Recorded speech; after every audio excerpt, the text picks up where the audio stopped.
will you nationalise the big six energy companies? Well, the immediate problem with the energy companies is how we ensure the supply of energy through the winter and into next year, and to do that without raising the prices for working people. So that is an immediate issue. That is the immediate principle. But I'm asking you a big principled question. Will you nationalise the big six energy companies, yes or no? No.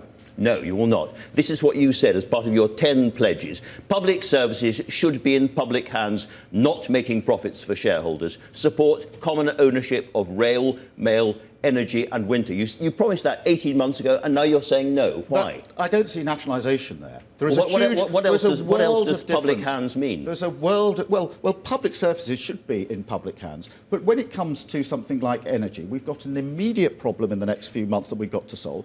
And then when it comes to common ownership, I'm pragmatic about this. I do not agree with the argument that says we must be ideological. Look what happened. So what does common ownership mean if it doesn't mean nationalisation? Look what happens when we're ideological about this.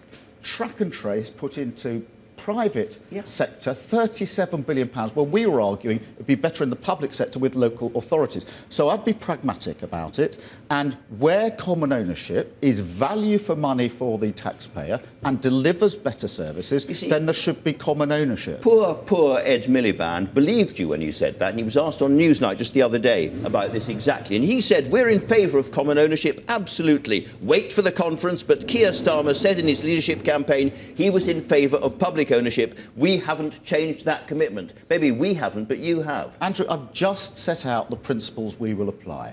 We're not going to be ideological. I'm going to be pragmatic. I'm going to be pragmatic. Well, let me spell it out. What that means is that where common ownership is value for money for the taxpayer and delivers a better service, then I'm in favour of common ownership. An example I would give is track, trace and isolate, because the government took an ideological position to put it out to the private sector. We're veering off to the government again. I'm still trying to... Well, I'm still trying to understand actually what you would do for the energy companies. If you're not going to nationalise them and the ownership is going to be changed, what happens? Who owns it and how? £37 billion later on track and trace in the private sector, and it should have been in the public sector with our local authorities. When it comes to common ownership, we will apply those principles going into the election. Listen, if you have said that and you can't stand by it 18 months later on, how can you ever say that Boris Johnson is breaking promises and accuse him of breaking election promises if you've broken that one? Well, Andrew, I've explained the situation, the principles we will apply to energy or any other sector,